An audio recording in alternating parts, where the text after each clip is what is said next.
Hi every one. ഇന്ന് നമ്മൾ നോക്കാൻ പോകുന്നത് മെറിറ്റ്സ് ഓഫ് ലീനിയർ പ്രോഗ്രാമിംഗ്. അപ്പോൾ ലീനിയർ പ്രോഗ്രാമിംഗ് എന്താ നമ്മൾ ഓൾറെഡി കണ്ടു. അപ്പം ഇതിൽ എന്തൊക്കെയാണ് അതിൻ്റെ മെറിറ്റ്സ് എന്നാണ് ഇന്ന് നോക്കാൻ പോകുന്നത്. അപ്പോൾ ഇതിൽ നമുക്കറിയാം ഇതെന്തായാലും ഓർഗനൈസേഷനെ സംബന്ധിച്ച് യൂസ്ഫുൾ ആണ്. അപ്പോൾ നമ്മൾ അഭിമുഖീകരിക്കുന്ന പ്രശ്നം എന്താണെന്ന് എന്നതിനെക്കുറിച്ചൊരു ക്ലിയർ ആയിട്ടുള്ളൊരു ഐഡിയ നമുക്ക് എവിടെ കിട്ടുന്നു? ഈ ലീനിയർ പ്രോഗ്രാമിംഗ് ചെയ്ത് കഴിയുമ്പോൾ നമുക്ക് കിട്ടുന്നു. We will get A suitable for making correct solution. എന്ത് ടൈപ്പ് ഓഫ് പ്രോബ്ലം ആണ് നമ്മൾ ഫേസ് ചെയ്യുന്നതിനെക്കുറിച്ചൊരു ക്ലിയർ പിക്ചർ കിട്ടുന്നു. അതോടൊപ്പം തന്നെ അതെങ്ങനെയാണ് കറക്റ്റ് ചെയ്യേണ്ടതെന്നുള്ള ഒരു സൊല്യൂഷൻ ഓൾസോ നമുക്ക് കിട്ടുന്നു ലീനിയർ പ്രോഗ്രാം വഴി. ദെൻ സെക്കൻഡ് വൺ, നമുക്ക് ഒരു പ്രോബ്ലത്തിൻ്റെ ഡിഫറെൻറ്റ് ടൈപ്സ് ഓഫ് സൊല്യൂഷൻസ് നമുക്ക് കിട്ടുന്നു. അതായത് എല്ലാ ഓൾട്ടർനേറ്റീവ്സും നമുക്കിവിടെ കിട്ടുന്നു. അതിൽ നിന്ന് നമുക്ക് എന്ത് ചെയ്യാം? We can select the best optimal solution. അതാണ് LPPയുടെ ഒരു ബെനിഫിറ്റ് എന്ന് പറയുന്നത്. Then finally third one, identify the constrain. എന്തൊക്കെ കൺസ്ട്രെയിനുകളാണ് നമ്മൾ അന്നേരം ഫേസ് ചെയ്യുന്നത്? ഒരു പ്രോബ്ലം നമുക്കുണ്ടാകുമ്പോൾ എന്തൊക്കെ കൺസ്ട്രെയിനുകളാണ് നമ്മൾ ഫേസ് ചെയ്യുന്നതെന്ന് നമുക്ക് ഐഡൻറ്റിഫൈ ചെയ്യാൻ പറ്റുന്നു. ആ കൺസ്ട്രെയിനനുസരിച്ചുള്ള സൊല്യൂഷൻസ് നമുക്ക് കണ്ടുപിടിച്ചാൽ മതി. അപ്പം അതാണ് വേറെ ഒരു മെറിറ്റ് എന്ന് പറയുന്നത്. Then next one, once a basic plan is arrived at through linear programming, it can be re-evaluation എന്ന് പറയുന്നതാണ് അതിൻ്റെ വേറൊരു ബെനിഫിറ്റ് എന്ന് പറയുന്നത്. ഇപ്പം നമ്മൾ LPP വെച്ചൊരു പ്രോബ്ലം നമ്മൾ സോൾവ് ചെയ്തു.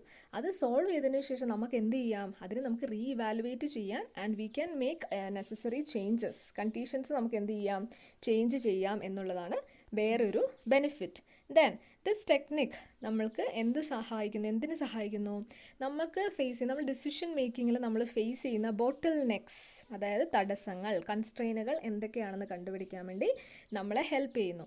And finally it indicates the best use of existing facilities. അതായത് നമ്മൾ കണ്ടുപിടിക്കുന്ന എന്താണ്? എല്ലാ ഓൾട്ടർനേറ്റീവ്സും നമ്മൾ കണ്ടുപിടിക്കും. അതിൽ നിന്ന് ഏറ്റവും ബെസ്റ്റ് ആയിട്ടുള്ളതാണ് നമ്മൾ ചൂസ് ചെയ്യുന്നത്. സോ എല്ലാ എക്സിസ്റ്റിംഗ് ഫെസിലിറ്റീസും ചൂസ് ചെയ്യാൻ അല്ലെങ്കിൽ അതെല്ലാം കണ്ടുപിടിക്കാൻ നമ്മളെ ഹെൽപ്പ് ചെയ്യുന്നു.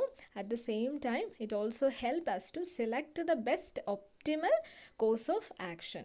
അതിനെ കൂടെ നമ്മളെ ഹെൽപ്പ് ചെയ്യുന്നു. So these are the main merits or advantages of linear programming. Now we can see what are the limitation. Merits ഉള്ളപ്പം ഓട്ടോമാറ്റിക്കലി ഡിമെറിറ്റ്സും ഉണ്ട്. അപ്പോൾ ലിമിറ്റേഷൻസ് എന്തൊക്കെയാണെന്ന് നോക്കാം. One of the main limitation എന്ന് പറയുന്നത്, നമുക്കറിയാം ഒരു ലീനിയർ പ്രോഗ്രാമിംഗ് പ്രോബ്ലം അത് നമുക്ക് ഫോർമുലേറ്റ് ചെയ്യണമെങ്കിൽ നമ്മുടെ ഒബ്ജക്റ്റീവ് ഫങ്ഷൻ, നമ്മുടെ കൺസ്ട്രെയിനുകൾ എല്ലാം നമുക്കൊരു ഇക്വേഷൻ ഫോമിലേക്ക് മാറ്റാൻ പറ്റണം. അതൊരു ഇനീക്വാലിറ്റീസിലേക്ക് നമുക്ക് മാറ്റാൻ പറ്റണം. അങ്ങനെ മാറ്റാൻ പറ്റിയില്ലെങ്കിൽ നമുക്കത് സോൾവ് ചെയ്യാൻ പറ്റില്ല. അപ്പോൾ റിയൽ വേൾഡിൽ എല്ലാ ബിസിനസ് പ്രോബ്ലംസും നമുക്ക് അങ്ങനെ എന്ത് ചെയ്യാൻ പറ്റില്ല? എക്സ്പ്രസ് ചെയ്യാൻ പറ്റില്ല. ഒരു ലീനിയർ ഇനീക്വാലിറ്റിയിലേക്ക് നമുക്ക് എക്സ്പ്രസ് ചെയ്യാൻ പറ്റില്ല. അതാണ് one of the main limitation എന്ന് പറയുന്നത്. എല്ലാം നമുക്ക് എങ്ങനെ it is not able to express the objective function and constraint. Objective ഫംഗ്ഷനെയും കൺസ്ട്രെയിനെയും കണ്ടുപിടിക്കാൻ പറ്റുന്നില്ല റിയൽ വേൾഡ് ബിസിനസ് പ്രോബ്ലംസിൽ. അതാണ് one of the main limitation. Second limitation എന്താണ്? അതും ഈ ഒരു ഒബ്ജക്റ്റീവ് ഫംഗ്ഷനെയും കൺസ്ട്രെയിനെയും ബേസ് ചെയ്തിട്ടുള്ളത് തന്നെയാണ്.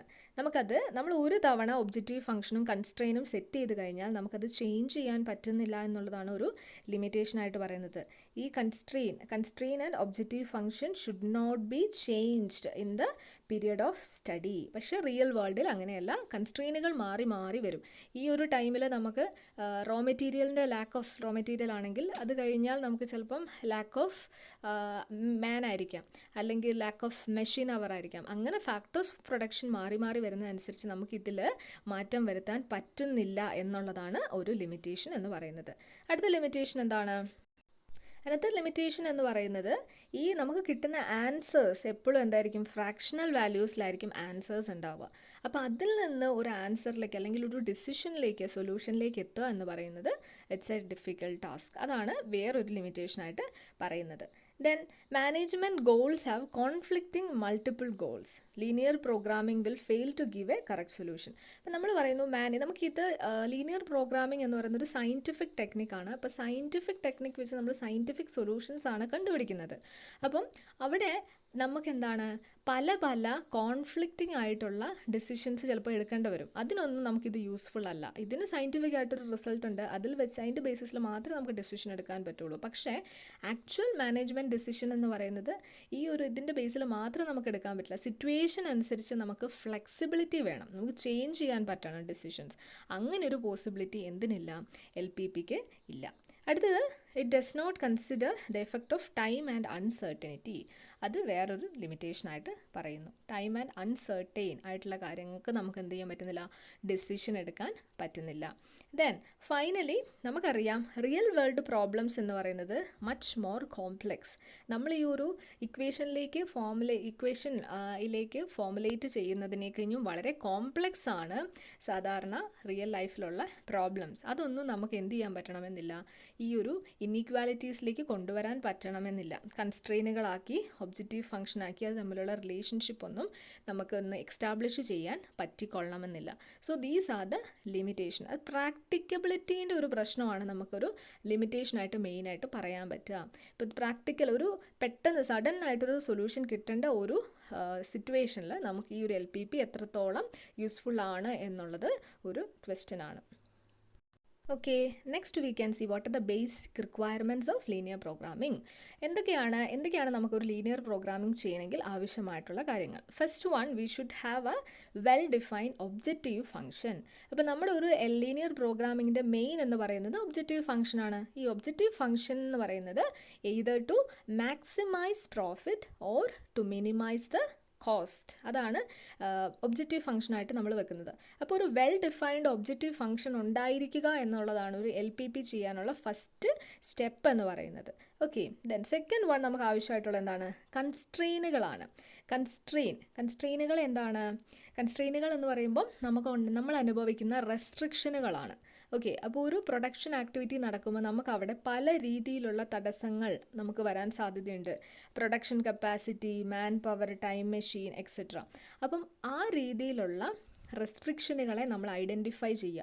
എന്നിട്ട് നമ്മൾ എന്ത് ചെയ്യുക? We should allocate this resource to different activities. ഈ ലിമിറ്റഡ് ആയിട്ടുള്ള resources should be allocated to different activities. അപ്പം നമുക്ക് ഫേസ് ചെയ്യുന്ന കുറേ കൺസ്ട്രെയിനുകളാണ് കൺസ്ട്രെയിൻ എന്ന് പറയുന്നത്. അപ്പം ഈ ഒരു ഒബ്ജക്റ്റീവ് ഫംഗ്ഷനെയും കൺസ്ട്രെയിനുകളെയും നമ്മൾ എന്ത് ചെയ്യണം? നമ്മളൊരു ഇക്വേഷൻ ഫോമിലേക്ക് ആദ്യം നമ്മൾ കൺവേർട്ട് ചെയ്യണം. അതാണ് basic requirement of finding a linear program. Then അതിനുശേഷം നമുക്ക് ഡിസിഷൻ വേരിയബിൾ തമ്മിലുള്ള റിലേഷൻഷിപ്പ് നമ്മൾ കണ്ടുപിടിക്കണം. അപ്പം ഈ ഒരു വേരിയബിൾസ് തമ്മിൽ, these variables are usually inter related. എന്തായാലും അത് തമ്മിൽ ഇൻ്റർ റിലേറ്റഡ് ആയിരിക്കും. അപ്പോൾ അത് തമ്മിലുള്ള ഇൻ്റർ റിലേഷൻസ് എന്താണെന്ന് നമ്മൾ കണ്ടുപിടിക്കുക. Then alternative course of action.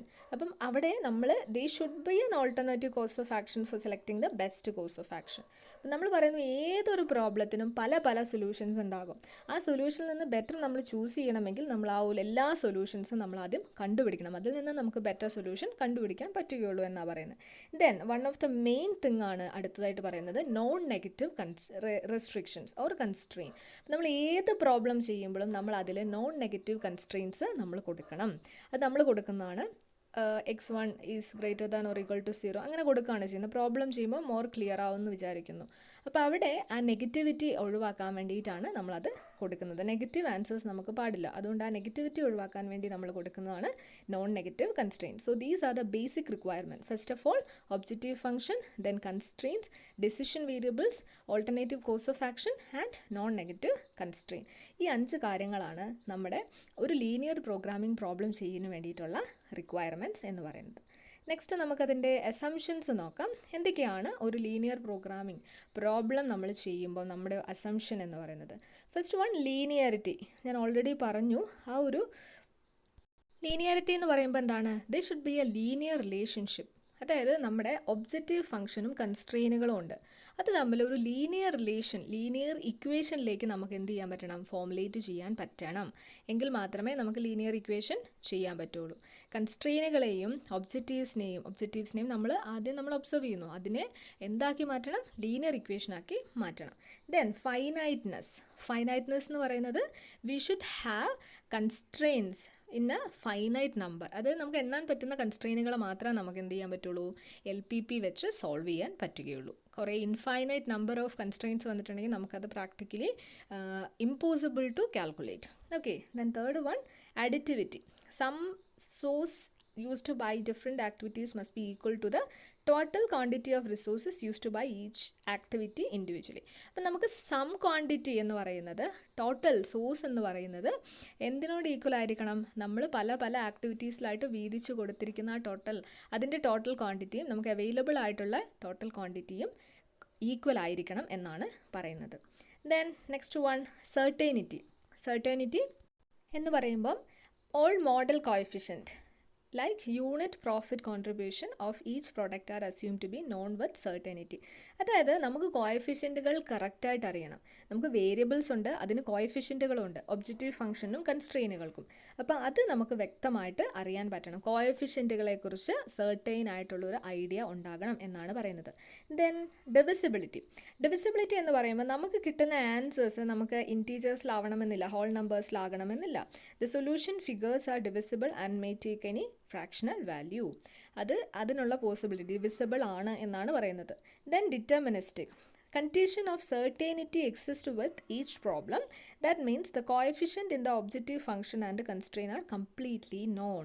But deterministic ആകണമെങ്കിൽ എന്തായിരിക്കണം? വാല്യൂസ് സെർട്ടൈൻ ആയിരിക്കണം എന്നാണ് പറയുന്നത്. So these are the assumptions. നമ്മളൊരു LPP ചെയ്യുമ്പം എന്തൊക്കെയാണ് വേണ്ടത് എന്നാണ് പറയുന്നത്, അസംഷൻസ് ആണ്. ദെൻ ഇനി നമുക്ക് എങ്ങനെയാണ് ഒരു LPP, formulation of mathematical model to LPP, എങ്ങനെയാണ് നമ്മളൊരു LPP സോൾവ് ചെയ്യുക എന്ന് നോക്കാം. ഫസ്റ്റ് സ്റ്റെപ്പിൽ നമ്മൾ എന്താ ചെയ്യുന്നത്? ഞാൻ പറഞ്ഞിരുന്നു, ഒബ്ജക്റ്റീവ് ഫംഗ്ഷൻ കണ്ടുപിടിക്കുക എന്നുള്ളതാണ് നമ്മുടെ ഫസ്റ്റ് സ്റ്റെപ്പ് എന്ന് പറയുന്നത്. Such as maximisation or minimisation. രണ്ട് രീതിയിലുള്ള LPPകളുണ്ട്. ഒന്നുകിൽ മാക്സിമൈസേഷൻ ഓഫ് ദ പ്രോഫിറ്റ് ആകാം, അല്ലെങ്കിൽ മിനിമൈസേഷൻ ഓഫ് കോസ്റ്റ് ആകാം. അപ്പം അതെന്താണെന്ന് ക്വസ്റ്റ്യൻ വായിച്ച് നമ്മൾ ഐഡൻറ്റിഫൈ ചെയ്യുന്നു. Then we are making an objective function. അപ്പോൾ ആ ഒബ്ജക്റ്റീവ് ഫംഗ്ഷന് ഒരു ഫോമാറ്റ് ഉണ്ട്. എന്താണ്? AX1 + BX2 = Z എന്നാണ്. Z = X1 + X2. ഇതാണ് ബേസിക് ഫോമാറ്റ്. ഒരു ഒബ്ജക്റ്റീവ് ഫംഗ്ഷൻ്റെ ബേസിക് ഫോർമാറ്റാണിത്. ദെൻ നെക്സ്റ്റ് സ്റ്റെപ്പിൽ നമ്മൾ എന്ത് ചെയ്യുന്നു? കൺസ്ട്രെയിനുകളെ കണ്ടുപിടിക്കുന്നു. അതാണ് മെയിൻ തിങ്. കൺസ്ട്രെയിനുകൾ ഓർ റെസ്ട്രിക്ഷൻ എന്ന് പറയും. അതിനെ നമ്മൾ കണ്ടുപിടിക്കുകയാണെന്ന്. അത് നമ്മൾ എവിടുന്നാണ് കണ്ടുപിടിക്കുന്നത്? അത് നമ്മൾ ക്വസ്റ്റ്യനിൽ നിന്നാണ് കൺസ്ട്രെയിനുകളെ നമ്മൾ ഉണ്ടാക്കിയെടുക്കുന്നത്. And we are expressing these linear inequalities or inequalities. നമ്മൾ ഈ കൺസ്ട്രെയിനുകളെ കിട്ടിക്കഴിഞ്ഞാൽ നമ്മൾ അതിനെ എന്ത് ചെയ്യുന്നു? ഇക്വാലിറ്റിയിലോ ഇൻഇക്വാലിറ്റിയിലോ നമ്മൾ എന്ത് ചെയ്യുന്നു? ഇതിനെ എക്സ്പ്രസ് ചെയ്യുന്നു. ഫോർ എക്സാമ്പിൾ ഞാൻ പറയുകയാണ്, 2x1 + 3x2 രണ്ട് കൺസ്ട്രെയിനുകളാണ്. അതുകൊണ്ടാണ് x1 x2 എന്ന് പറയുന്നത്. > 16 എന്ന് നമ്മൾ എഴുതാണ്. This is a constraint. അപ്പോൾ അത് ക്വസ്റ്റ്യനിൽ നിന്നാണ് നമുക്ക് കിട്ടുക. ഓക്കെ, ദെൻ സ്റ്റെപ്പ് 3യിൽ എന്ത് ചെയ്യുന്നു? നമ്മൾ ഓൾട്ടർനേറ്റീവ്സിനെ കണ്ടുപിടിക്കുകയാണ് ചെയ്യുന്നത്. ഓൾട്ടർനേറ്റീവ് മാത്തമാറ്റിക്കൽ ടേംസിനെ കണ്ടുപിടിക്കുന്നു. ദെൻ ഫൈനലി നമ്മൾ എന്ത് ചെയ്യുന്നു? നോൺ നെഗറ്റിവിറ്റി കൺസ്ട്രെയിനുകൾ നമ്മൾ കൊടുക്കണം. അപ്പം നോൺ നെഗറ്റിവിറ്റി കൺസ്ട്രെയിനുകൾ എന്ന് പറയുന്നത് x1 > 0. ഒരു കൺസ്ട്രെയിനേ ഉള്ളൂവെങ്കിൽ നമുക്ക് ഒരു നോൺ നെഗറ്റീവ് കൺസ്ട്രെയിനേ ഉള്ളൂ. രണ്ടെണ്ണം ഉണ്ടെങ്കിലോ x2 > 0. അപ്പം ഒരെണ്ണേ ഉള്ളൂവെങ്കിൽ x1 മാത്രം എഴുതാം. രണ്ടെണ്ണം ഉണ്ടെങ്കിൽ x1 എഴുതാം, x2 എഴുതാം. അപ്പം ഇതാണ് നോൺ നെഗറ്റിവിറ്റി കൺസ്ട്രെയിൻ. അപ്പം ഇതാണ് നമ്മുടെ ലീനിയർ പ്രോഗ്രാമിംഗ് പ്രോബ്ലം ചെയ്യാനുള്ള ഒരു സ്റ്റെപ്പ് എന്ന് പറയുന്നത്.